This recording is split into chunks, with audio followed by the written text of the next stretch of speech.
Are you tired of winning your commander games in a very traditional way? Did you want to throw away all the colors and play with the colorless side of things while also feeling like you're casting some of the most powerful spells in the format? Well, I got a commander for you, and coming straight out of Commander Masters right around the corner here, I wanted to talk about Zhulodok the Void Gorger as a mill commander. Let's get into it. Zhulodok Void Gorger is colorless and 5 for a 7/4 legendary creature Eldrazi. It says colorless spells you cast from your hand with mana value 7 or greater have Cascade. Now, there's so many things going for this legendary creature. Let's take it from that perspective. Being a legendary Eldrazi means it's the first one of its kind since the big three. Emrakul, Kozilek, and Ulamog have been the big three that have attempted to take over the cosmos. Now, of course, Hanwar Battlements and Brazella technically count as well, but Zhulodok wants to make its name amongst the big three that have been terrorizing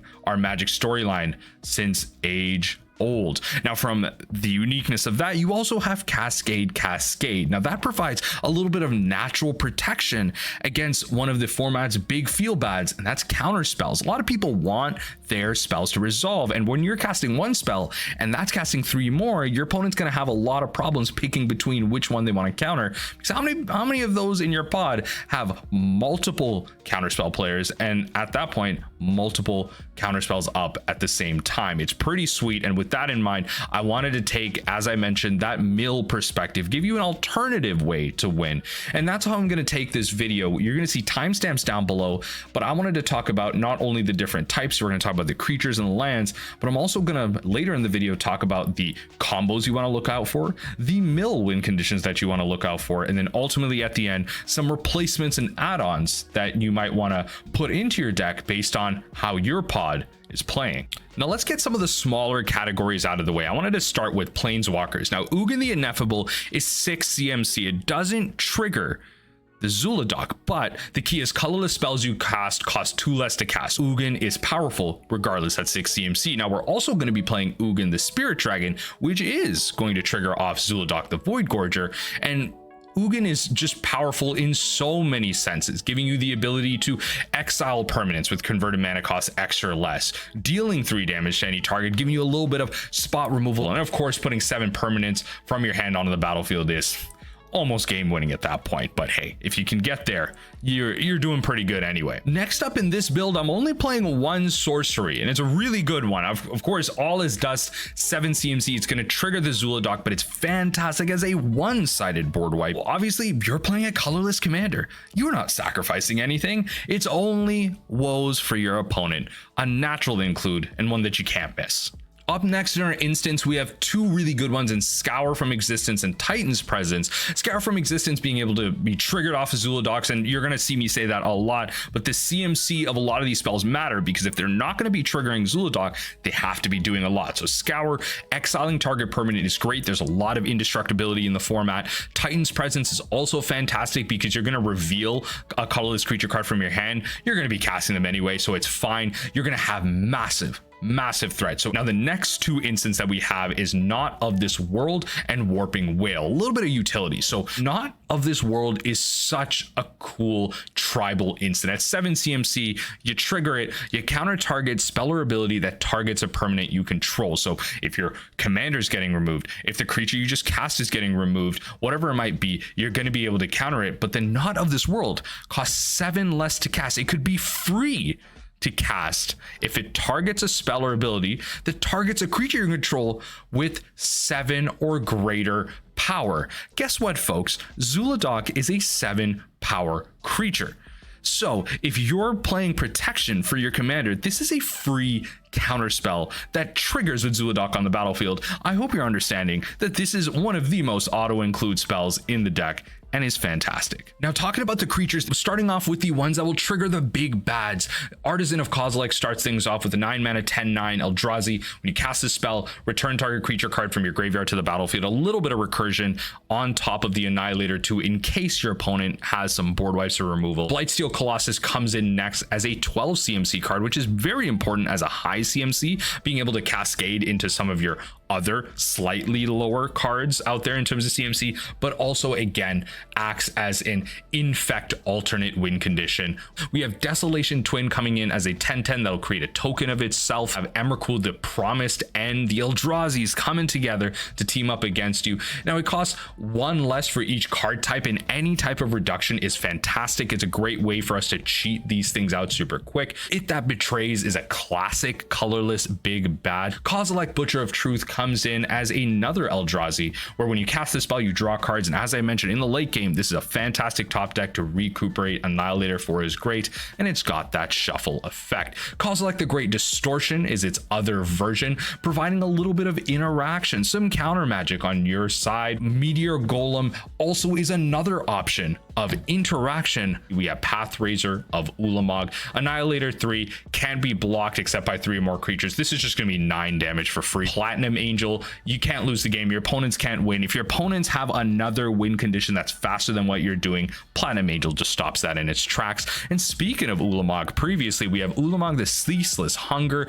entering the battlefield, exiling 2 target permanents, and with that defending player putting the top 20 cards into the library once it attacks. Doesn't even need to do the damage. You're doing some milling for free. It's a no-brainer. You then have Ulamog the Infinite Gyre, giving you that shuffle ability with the Annihilator for an indestructible, and when you cast this spell you destroy target permanent. Any type of interaction you have with your opponent is fantastic. If your opponent counters this, you still get the removal trigger with it.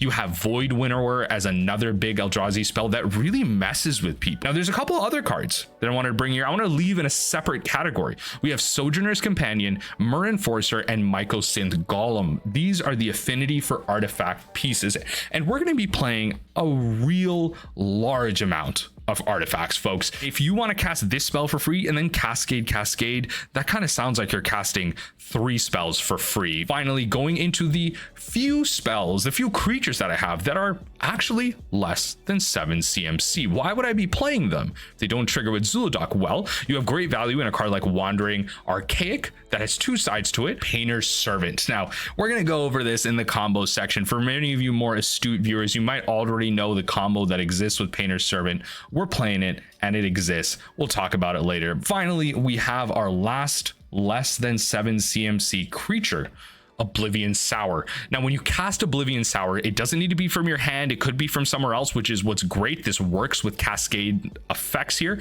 Target opponent exiles the top 4 cards of their library. Then you may put any number of land cards that player owns from exile onto the battlefield under your control. Now, those lands don't come in tapped. And the exile is so key because a lot of decks can take use of their graveyard. So exiling those cards, it gives that added layer of protection that if you manage to mill over some of their key cards, it's going to stay there forever. Our artifacts actually have a lot of purpose to them, so I'm going to create some subcategories. With our ramp, we have Gilded Lotus, Soul Ring, Chromatic Orrery, Everflowing Chalice, Sisay's Ring, Thran Dynamo, and Worn Power Stone. Cards that really get us to our high CMC spells super quick, pretty interchangeable. See what you have and work with those first. We have utility ramp spells in Basalt Monolith, Grim Monolith, and Mana Vault. I wanted to separate these just because you can generally tap them for more that you can untap them for, or you can create general combos with them with untap. So keep them there for now. You'll get why I have them separate. Dreamstone Hedron and Hedron Archive act as card draw outside of the ramp. Forsaken Monument gives us a little bit of life gain boost to our creatures and lets our colorless stuff tap for more.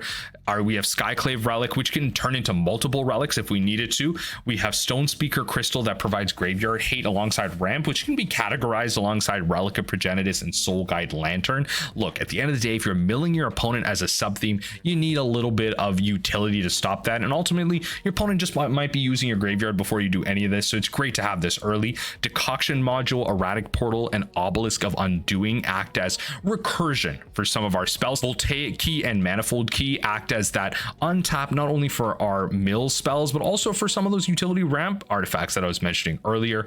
Portal Phyrexia acts as a recursion spell, just taking advantage of what's going into your opponent's graveyard. And then Cauldron Complete acts as a really great equipment, honestly, providing great protection and triggering off of our Zhulodok. Spine of Ishsaw is a great removal spell. Lightning Greaves, which provides protection to any creature that we really care about. The Rings of Brighthearth is just such a fantastic combo piece with any triggered ability we have, copying effects like Voltaic Key and Manifold Key's untap abilities.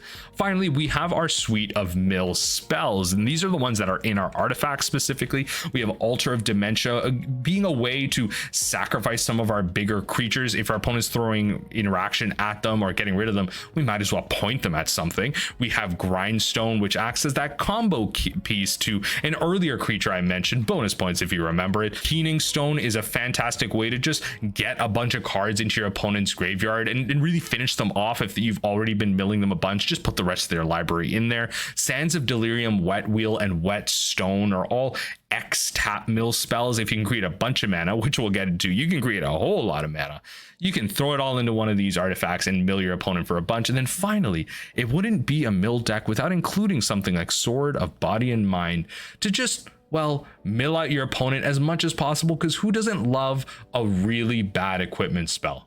Am I right? Next up is our lands. Now, being a colorless deck, we could play a bunch of waste, but there are a really great suite of utility spells that are out there, and they're very interchangeable based on what you want to play, how you want to tune it to your pod. We have Buried Ruin, which acts as an ability to recur some of the artifacts you have. We have Command Beacon, putting your commander from your hand onto the command zone if you need to recur it back to your hand to save it. You can draw cards with Cryptic Caves. Demolition Field acts as some land destruction. Eye of Ugin is a fantastic reduction spell, also allowing you to search your library if you need to. Field of Ruin acts as a kind of more busted Demolition Field. Gyreach Sanitarium is a great way to get cards out of your opponent's library, because ultimately drawing cards is also another way to mill. That's the secret. Ghost Quarter is another land destruction spell. Green Dragon Inn is a way for each player to just gain control of the creatures they own. Your opponents are going to want to take your Annihilator creatures. You might as well take them back. Guildless Commons just acts as some ramp, a great bounce land at colorless. Miko Koro is another card draw spell that kind of mills your opponent. As I mentioned, Nephalia Academy is a great way to deal with any discard things that are coming your way. Reliquary Tower, if in case your hand size is getting a little hefty. Rogue's Patch is a great way to just become unblockable. Scavenger Grounds is another utility spell to stop any shenanigans in your opponent's graveyard. Shrine of the Forsaken Gods is a great way to just cast big colorless spells. You really need this when you're ramping up to big things. Temple of the False Gods is another great ramp spell. Mycosynth Gardens is a great way to become a target copy of an artifact you have, and there's a lot of powerful artifacts as we've gone over. Thespian Stage becomes an ability of a target land that you control or your opponents control, which is fantastic. Treasure Vault is another way to just ramp out and create a bunch of treasure tokens should you need it. Vesuva is essentially another copy of Thespian Stage. You just become another copy of a land, so whether your opponent's lands are better than yours, you just need to take one of your own. And you also have Zhalfirin Void to provide a little bit of scrying, ending things off with about 12 to 13 wastes, depending on what you're looking for. With the cards out of the way, I'm going to talk about some of the combos that exist in the deck. We may not go over all of them, but here's some of the ones to look out for in your first couple of playthroughs, and then you can add or remove as you please. With Rings of Brighthearth and Basalt Monolith, you can create infinite mana just by doubling the trigger of Basalt Monolith, untapping and doing all that fun stuff. Basalt Monolith and Forsaken Monument also do infinite mana together, so that's another fantastic way to do that. You can also mill out your entire deck if you wanted to go that route for some reason. Basalt Monolith can infinitely untap and tap itself, so with Mesmeric Orb you can go crazy if you really wanted to.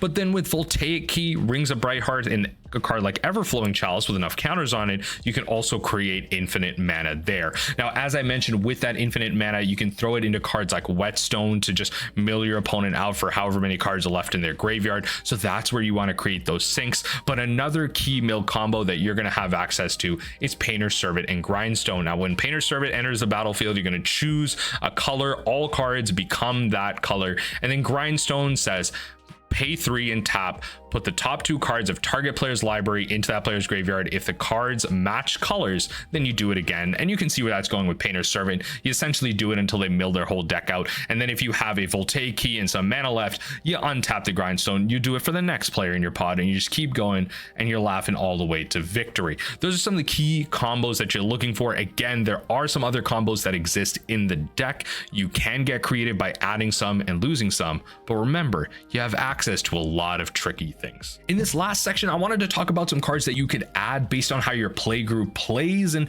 really your own play style. You can play Haunted Fengraf as a utility land to add some recursion to your deck. Inventor Sphere gives you some tutoring and some life draw with your artifacts, and War Room is a fun way to draw cards because your commander is colorless, so you're never paying any life.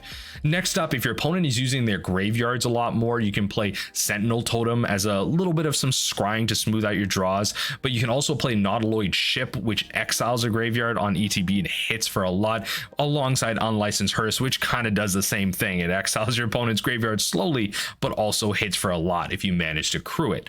If your opponents are going wide or just playing to the board in general with creatures, you can play more removal with Oblivion Stone and Nevinrose Disc as just general destruction. And there's one card I didn't mention in the deck tech, and that's Darksteel Forge, which is a easy way to trigger your Zhulodok, but also provide a lot of protection to your board against some of the traditional board wipes in the format, such as the 2 I've just mentioned.